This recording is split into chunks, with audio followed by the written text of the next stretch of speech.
नमस्कार, स्वागत है आप सभी का कमोडिटी फटाफट में। अगर आपके पास भी कोई सवाल हो तो हमें भेज सकते हैं। नंबर है 9136934065। इस नंबर पे अपना नाम, अपने शहर का नाम और कमोडिटी से जुड़े हुए सवाल भेजें। अगले आधे घंटे तक हमारे दो मेहमान हैं। मनोज जैन हैं पृथ्वी फिनमार्ट से और तेजस शिगरेकर हैं एंजल वन से, जो आपके सभी सवालों के जवाब देंगे। और साथ ही जो भी किसान हमें देख रहे हैं उनके लिए भी एक सलाह है कि वो भी अपनी शिकायतें, उनकी जो भी दिक्कतें परेशानियां हैं वो हमसे शेयर करें। अपने खेत का वीडियो बनाएं, अपनी खेती से परेशानी जो भी है वो लिखकर भी भेज सकते हैं, मैसेज के जरिए फ़ोटो खींचकर भेजें। आपकी आवाज़ को हम स्वदेश की आवाज़ बनाएंगे। एक प्लेटफॉर्म है जिसके जरिए हम कोशिश कर रहे हैं कि आपकी दिक्कतों के बारे में पूरे देश को पता चले। चलिए आगे बढ़ते हैं हम और बातचीत का सिलसिला शुरू कर लेते हैं। सबसे पहले चांदी की चाल पर बात करते हैं। मनोज जी, चांदी वापस से रिकवरी दिखा रही है। शुरुआती कारोबार में थोड़ी कमजोर जरूर लग रही थी। कल भी शाम के सत्र में काफी अच्छी तेजी बनी थी सोने चांदी में। क्या वही ट्रेड दोहराना चाहिए, खरीदना चाहिए चांदी को शाम के सत्र के लिए? क्या सलाह है सर? नमस्कार यशमोहन जी। नमस्कार सर। मेरा मानना है कि यहाँ पे मोमेंटम बिल्कुल पॉजिटिव बना हुआ है। कल हमने यहाँ पे 1,15,000 के पार कीमतों को जाते हुए देखा था। आज शुरुआती सत्र में हल्की मुनाफा वसूली थी, लेकिन अभी फिर एक बार 1,15,000 के स्तर को चांदी पार करती हुई नजर आई है। यहाँ पे शाम को भी फेड चेयरमैन जेरोम पावेल का स्पीच भी है। उस समय थोड़ी वॉलेटिलिटी रह सकती है, लेकिन ट्रेंड यहाँ पे पॉजिटिव ही बना हुआ है। तो अगर एग्रेसिव ट्रेडर है तो 1,15,000 के स्तर के ऊपर बाय कर सकते हैं इंट्राडे के लिए, लेकिन स्टॉप लॉस वहां पे स्ट्रिक्टली 1,14,200 के नीचे का रखना चाहिए। 1,16,000 से 1,16,600 के लक्ष्य के लिए।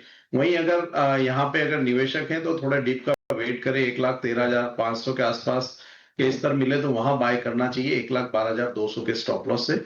लक्ष्य ऊपर में 1,16,000 से 1,16,600 तक के रहेंगे। कुछ दर्शकों के सवाल भी ले लेते हैं। चांदी पे काफी सारे सवाल आ रहे हैं मनोज जी। पहले दर्शक है जिन्होंने सवाल भेजा है, उनका नाम है अरविंद जैन है। चांदी इन्होंने 1,11,800 रुपए के लेवल पे खरीदारी की है। जानना चाह रहे हैं कि क्या करना चाहिए। मनोज जी, क्या करें? अच्छा फायदा हो रहा है, मुनाफा घर ले जाए या रुके अभी? और रुके तो कहां तक, कब तक? होल्ड करना चाहिए इनको। यहाँ पे एक स्टॉप लॉस जो है मेंटेन करना चाहिए 1,12,000 के आसपास का, और ऊपर में 1,16,000, 1,16,600 ये शॉर्ट टर्म टारगेट होंगे। और अगर थोड़ा सा लंबी अवधि के लिए होल्ड कर सकते हैं तो 1,20,000 तक के स्तर भी यहाँ देखने को मिल सकते हैं अगले 1 से 2 महीने में। तो पोजीशन को होल्ड कर सकते हैं 1,12,000 के नीचे के स्टॉप लॉस। होल्ड करे 1 से 2 महीने में 1,20,000 का लेवल भी दिख सकता है। और इमीडिएट टारगेट भी जो दे रहे हैं वो आज से लेके कल तक के लिए, वो भी 1,16,000 तक का मनोज जी का है। महावीर हैं, सोने चांदी में किस भाव पर खरीदारी करनी चाहिए? किस भाव पे खरीदारी करें सोना और चांदी? महावीर जी पूछना चाह रहे हैं मनोज जी। अगर निवेशक हैं तो सोने में भी थोड़े डिप का वेट करना चाहिए। 98,500 के आसपास बाय कर सकते हैं। 98,080 के स्टॉप लॉस से 99,600 पहला लक्ष्य होगा, और उसके ऊपर अगर कीमतें टिकती है तो 1,01,000 तक भी यहाँ पे कीमतें देखने को मिल सकती है। तो थोड़ा डिप का वेट करना चाहिए। चांदी में भी मेरा मानना है कि निवेशक है तो डिप का वेट कर सकते हैं। 1,13,500 के आसपास बाय करें 1,12,200 के स्टॉप लॉस से। लक्ष्य वहां भी 1,16,000 तक के रख सकते हैं। हमारे साथ नवीन कोठारी हैं। ये जानना चाह रहे हैं कि क्या इस दीपावली तक 1,25,000 तक चांदी जाने की उम्मीद है क्या? मनोज जी, 1,25,000 दीपावली तक संभव है क्या? हाँ बिल्कुल, जिस हिसाब से यहाँ मोमेंटम बना हुआ है, हमारा मानना है कि $42 तक ये साल के आखिर तक एक बार चांदी जा सकती है। तो दिवाली तक यहाँ पे 1,22,000 से 1,25,000 तक की संभावना नजर आती है। तो बिल्कुल यहाँ पे जिस हिसाब से फंडामेंटल और टेक्निकल जो सपोर्टिव है ये कमोडिटी के लिए, तो उसको देखते हुए लग रहा है कि 1,25,000 तक के स्तर देखने को मिल सकता है। ओके, तो ये सलाह आपके लिए चांदी में है। अल्पेश सोनी है अगले दर्शक जिन्होंने सवाल भेजा है।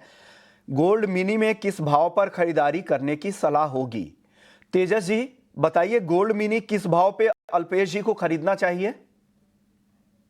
यस मोहम्मद जी, यहाँ पर देखेंगे कि प्राइजेज जो है काफ़ी अच्छी तरीके से स्ट्रक्चर बना के चल रही है। ओवरऑल देखेंगे तो प्राइजेज जो अच्छी तरीके से लो लो लेवल से बाउंस बैक की हुई है। करीबन 97,000 जो है अच्छा सा एक फुट मार्क है, जहाँ से प्राइजेस ने अच्छी सी एक बाउंस बैक दिखाई हुई है। तो करीबन 97,400 तो 97,200 की तरह के प्राइजेस में मिलती है। गोल्ड मिनी, तो वहां पे आप एक बार के लिए बाइंग के बारे में सोच सकते हैं। ओके। गोपाल हैं दिल्ली से, चांदी में और कितनी तेजी बची हुई है? बताइए, और कितनी तेजी आपको तेजस जी यहां से चांदी में लग रही है? प्राइस स्ट्रक्चर काफी पॉजिटिव है, देखेंगे तो यहाँ पे इंटरनेशनल लेवल से भी काफी टाइम के बाद में $39 जो है वो अच्छी तरीके से सस्टेन हुआ है और प्राइसेस और भी ऊपर की साइड में रुक कर रही है। तो समवेयर यहाँ पे अभी भी जो पॉजिटिवनेस बना हुआ है वो करीबन करीब 1,20,000 से लेके 1,25,000 के जो अभी लेवल के स्तर के बारे में हम लोग बात कर रहे थे, वो आने वाले समय में हमें स्क्रीन के ऊपर दिखेंगे। ओके। अगले दर्शक हमारे साथ है, राकेश हैं एमपी से। कच्चे तेल की स्ट्रैटेजी जानना चाह रहे हैं कि कच्चे तेल में क्या करना चाहिए, क्या करना चाहिए तेजस जी क्रूड में? क्रूड ऑयल देखिए अच्छी से एक स्ट्रक्चर बना के चल रहा है, प्राइजेस का जो मोमेंटम है वो इंटरनेशनल क्यूज को चलते हुए देख रहा है। जिस तरह से यहाँ पे प्राइजेस में एक सस्टेन रैली दिख रही है, करीबन $70 को सस्टेन करने के लिए दिख रहा है। लेकिन हम समवेयर टेक्निकल प्रोस्पेक्टिव से हम लोग देखते हैं तो प्राइस समवेयर साइडवेज मोमेंटम करते हुए जा रही है फिलहाल। तो यहाँ पे करीबन 5700 का जो लेवल है वहां पे तो करीबन एक सेलिंग प्रेशर दिख रहा है हमें। तो 57 के यहाँ पे प्राइसेस मिलती है अगस्त कॉन्ट्रैक्ट की, तो यहाँ पे बेचने के बारे में सलाह रहेगी। 5780 के स्तर पे आपको स्टॉप लॉस मेंटेन करना रहेगा। करीबन 56 से लेके 5550 के यहाँ पे टारगेट बनेंगे। ओके। अगले दर्शक भी क्रूड पर ही है, परवीर नाम है इनका, पुणे से इन्होंने सवाल भेजा है। क्रूड में ऑप्शंस का ट्रेड जानना चाह रहे हैं। मनोज जी, ऑप्शंस में कहां पे मौके दिख रहे हैं क्रूड ऑप्शंस में? भी यहाँ पे क्रूड में मैं ट्रेड अवॉइड करने की सलाह दूंगा, क्योंकि काफी रेंज बाउंड ट्रेड यहाँ देखने को मिल रहा है और अभी भी जो टैरिफ है उसको लेकर के काफी अनिश्चितता बनी हुई है। तो एक दायरा यहाँ पे जो अगस्त का क्रूड ऑयल है उसमें 5,550 से 5,770 का जो है बना रह सकता है। तो फिलहाल यहाँ पे ऑप्शन में कोई रणनीति ना बनाए और 1 से 2 दिन यहाँ पे वेट करना चाहिए। आज फेड चेयरमैन का स्पीच भी है, तो वहां से थोड़ी क्लैरिटी आने दें, उसके बाद फिर यहाँ पे कच्चे तेल में रणनीति बनाने की सलाह रहेगी। अगले दर्शक है हमारे साथ, हर्ष हैं। नेचुरल गैस में आज के लिए क्या स्ट्रैटेजी होगी, आप बताइए तेजस जी। एनजी में क्या स्ट्रैटेजी अपनानी चाहिए हर्ष को? जयपुर से इन्होंने सवाल भेजा है। देखिए कल के सेशन में विश्वनाथ जी काफी अच्छी तरीके से एक सेलिंग प्रेशर देखने के लिए मिला था, आज थोड़ा बहुत बाउंस बैक करने के लिए देख रहे थे। लेकिन since on the morning session भी वापस प्राइसेस इसी तरीके से सेलिंग प्रेशर दिखा रही है। इवनिंग सेशन में हो सकता है थोड़ी बहुत बाउंस बैक मिले, तो करीबन 285 से लेके 289 की लेवल मिलती है तो यहाँ पे बेचने की सलाह रहेगी। और यहाँ पे आपको स्टॉप लॉस मेंटेन करना रहेगा, 297 का टारगेट बनेंगे यहाँ पे 275 से लेके 270 के। 270 तक के भी टारगेट आपको दिख रहे हैं। क्रूड में ऑप्शंस का ट्रेड है क्या तेजस जी आपके पास? यस, यहाँ पे आप 57 का जो पुट है वहां पे आप ध्यान रख सकते हैं। यहाँ पे करीबन 200 से लेके 190 के लेवल मिलती है, तो यहाँ पे आप बाइंग की सलाह रहेगी। यहाँ पे आपको स्टॉप लॉस मेंटेन करना रहेगा। 155 का टारगेट बनेंगे यहाँ पे 260 से 270 के। 5700 के स्ट्राइक की पुट खरीद सकते हैं। हसमुख है गुजरात से, ये नेचुरल गैस में ऑप्शन से स्ट्रेटजी जानना चाह रहे हैं। आप बताइए मनोज जी, एनजी में ऑप्शन ट्रेड है क्या आपके पास आज? नेचुरल गैस भी यहाँ पे एक ब्रेकडाउन देखने को मिला, लेकिन हमारा मानना है कि नेचुरल गैस में यहाँ पे निचले स्तरों पर 274 के आसपास जो है वो सपोर्ट देखने को मिल सकता है। तो 280 की जो कॉल ऑप्शन है वो ₹5 के आसपास अगर मिले तो वहां बाय करना चाहिए। स्टॉप लॉस इस ट्रेड में ₹3 के आसपास का लगाएं और लक्ष्य वहां पे ₹10 तक का रख सकते हैं। अगले दर्शक हमारे साथ हैं, उनका नाम है क्रिश, दिल्ली से रेगुलर कॉलर है। कॉपर में जानना चाह रहे कि क्या करना चाहिए। मनोज जी, कॉपर में क्या करना चाहिए क्रिश को? कॉपर में भी यहाँ पे जो है बेस मेटल में अगर हम बात करें तो मोमेंटम पॉजिटिव बना हुआ है। अभी निचले स्तरों पर हम देख रहे हैं कि 885 से 890 का जो जोन है वहां एक अच्छा सपोर्ट बना हुआ है। डिप्स में बाय करने की सलाह रहेगी 891 के स्तर के आसपास। स्टॉप लॉस 886 का रखें और 902 तक के लक्ष्य यहाँ पे रहेंगे।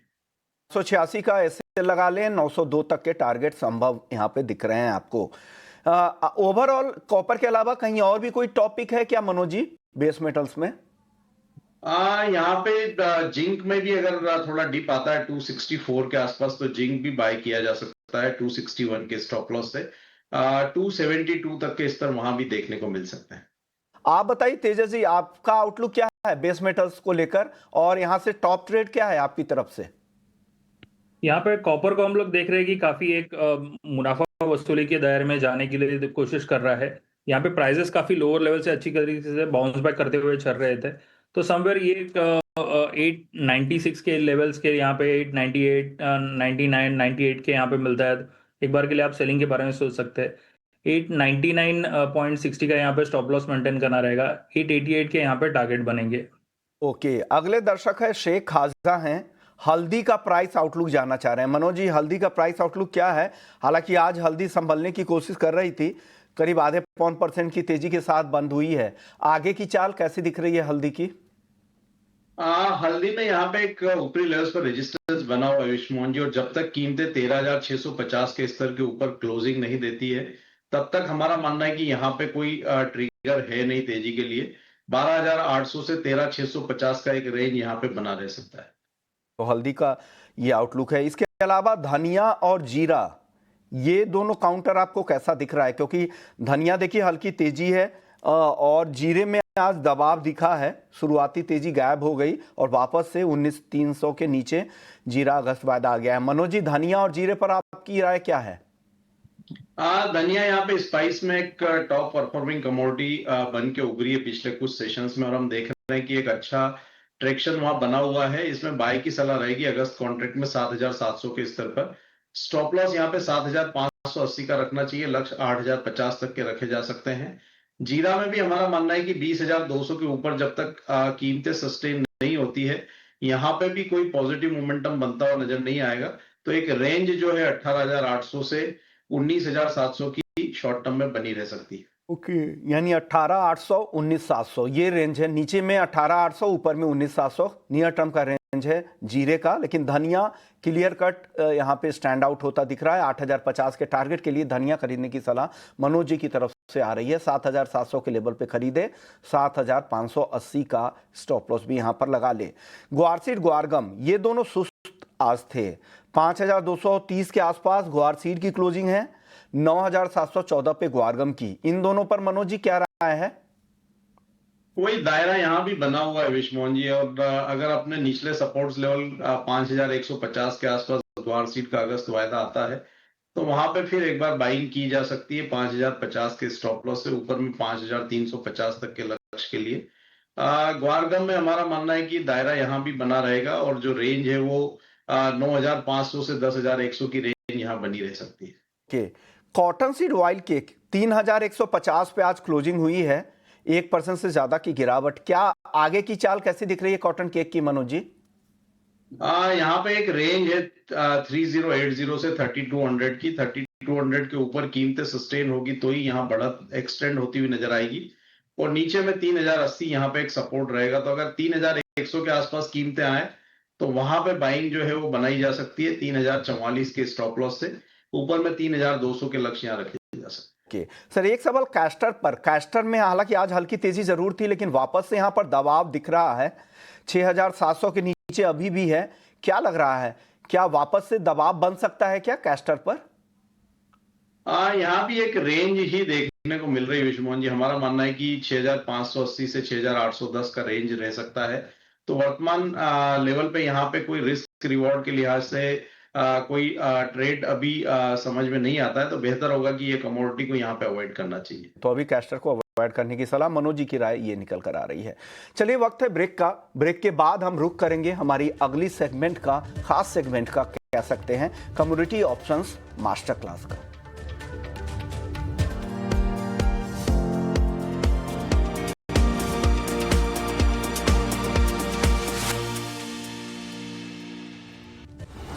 In association with SBI, best है सबको पता है।